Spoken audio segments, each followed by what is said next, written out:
What's going on, guys? Koi here. Today I'm going to be doing a full guide on the beginning of the game, a beginner's guide, so to speak, of One Punch Man to be a hero. I mean, not to be a hero, freaking One Punch Man world. So, I will be doing a crap ton of different guides for each of the different things that are happening. I just want to turn down the master volume real quick, as it is loud.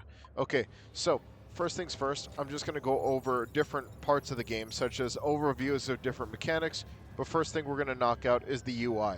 Now, I know as someone who just got into the game myself, you are going to realize that everything becomes incredibly overwhelming at the very start.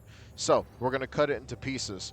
I'm going to show you guys the UI. I'm going to show you guys characters. I'm going to show you guys how drawing works. And then I'm going to show you guys how characters work, so to speak. And then after that, we're going to dip into missions and what to focus on. And the mini missions that you actually unlock through the way. Now, this is not like a full-on guide until, like, this is like a piece of the guide. So I'm going to be dropping guide videos as I learn new stuff with you guys, because there is nothing, nothing about this game is really like the beta in some ways. So there are a lot of new things in the game and stuff like that. So I completed the side objective, which was to get through the story and pretty much get to Genos. You get your first SSR hero here. You'll show up on the right side of your screen. I'm going to talk about, what do you call it, the UI first. So over here, if you click on your phone, this is pretty much like your data tablet for everything in the game, such as name cards, level preview, rank. Rank matters quite a bit. And we're going to talk about rank real quick because this is a very important thing. So as you can see, rank over here is pretty much going to is totally based off of the how well your team does by the stamina system and stuff like that, completing objectives, story mode, stuff like that, and you get battle tier rank. Battle tier rank is super important because that allows you to actually get your characters beyond the level limit. Now, let's just go ahead and dip into the main stuff, such as bag. You just don't want to touch anything in here unless you need it. Obviously, I have like a bunch of the new stuff, like the one-shot vouchers that you spend over there at the guy. You have to go to City F. You have to go unlock the city, and I'll talk about that in a second. We're just going to dip through this a little bit. So other stuff, development. All this stuff is pretty much your development-based stuff. It'll show you as you get through. The mall is very important. You have different little systems that you can get over here through, like free stuff from the developer pack at the very bottom of the screen. Character file exchange. This is if you get multiple characters and dupes, you could get draw tickets back. They have the battle exchange, the arm file fragments. This is end game stuff right here. This is like the end game exchange, so you can farm SSR, files, and we'll talk about whenever we get that to the actual characters. So, Arm Spirit, this pretty much allows you to get rid of arms, pretty much stuff you don't need, and you could exchange them for these. Uh, Only recommend it if you like already maxed it out, then you do it. You don't want to do that early. I'm going to be blitzing this, so if you think I'm going a little too fast, you could slow down the video, but I'm going to go as fast as I can. So you have side missions all over the world that you can find. You have biography missions, which give you really, really dope stuff. And this mostly is like side questing, but to the max, which is a series of quests done by the characters first, and then after that, dipping into the main story. Main story, you knock out, this pretty much Saitama and Genos' story throughout the entire world, and you are portrayed as the A-class heroes that make it there first. Then, what do you call it? We're going to dip into the character listings. Character listings will just pretty much show you all the characters in a pretty, I would say, considered an easier on the eyes method of looking at your characters, which is just like you could see them by this, by morale, by technique, by overpower, by blue assault.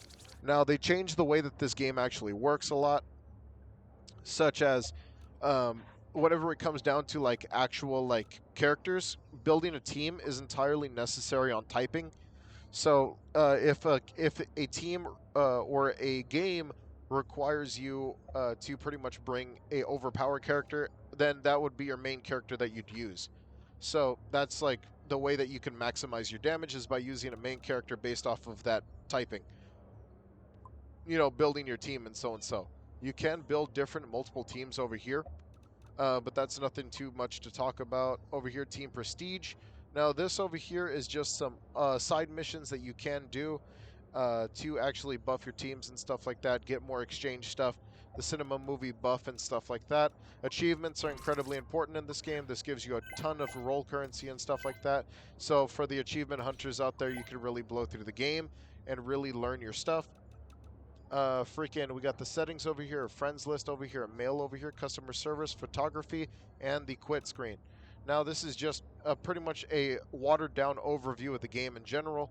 You have the events section here, which pretty much is your 7-day sign in, your top off bonuses, and your serious training. I would suggest on working on your serious training as much as possible, due to the fact that serious training allows you to get your first SSR hero of your choice. So you have a choice between Puri Puri Prisoner, Bang, and freaking Metal Knight. So it's really totally up to you on which characters you want to go for.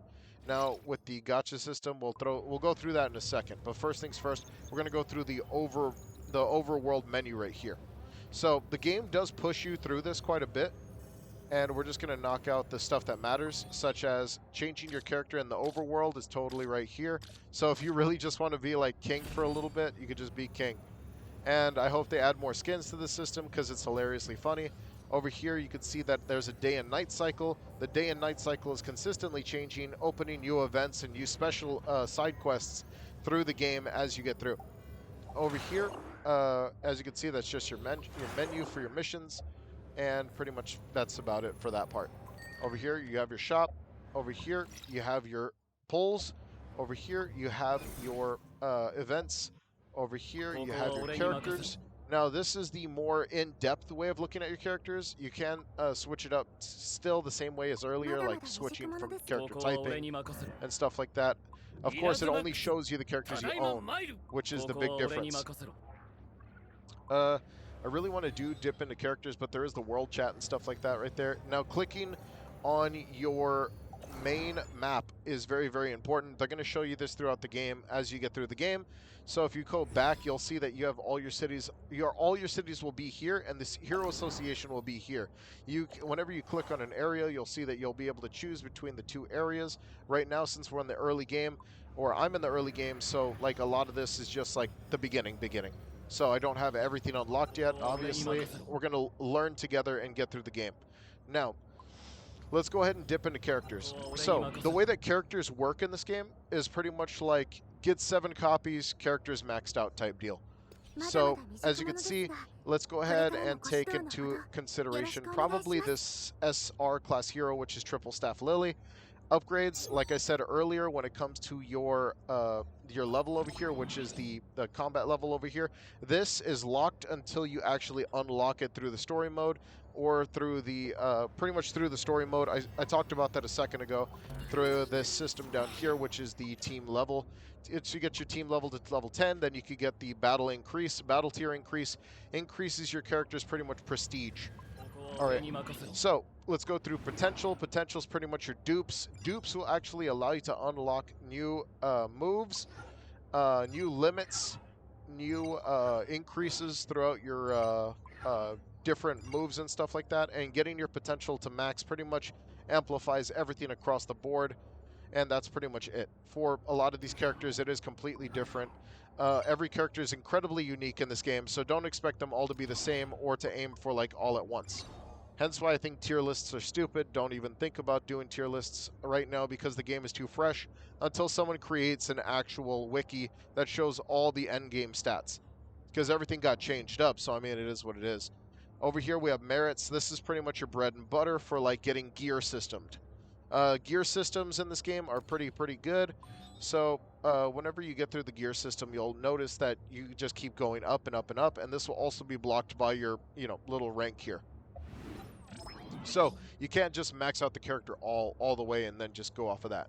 So next, gameplay and skills. This is pretty much the training method, allowing you to train every single character. I mean, check out the character and try it out, and then learn all the skills and get paid to learn the skills. So to get paid to learn the character and stuff like that, I'm going to be doing this and then learning every single character and doing a 1-by-1 video on every single character. So I'm going to be able to teach you guys pretty much all the characters.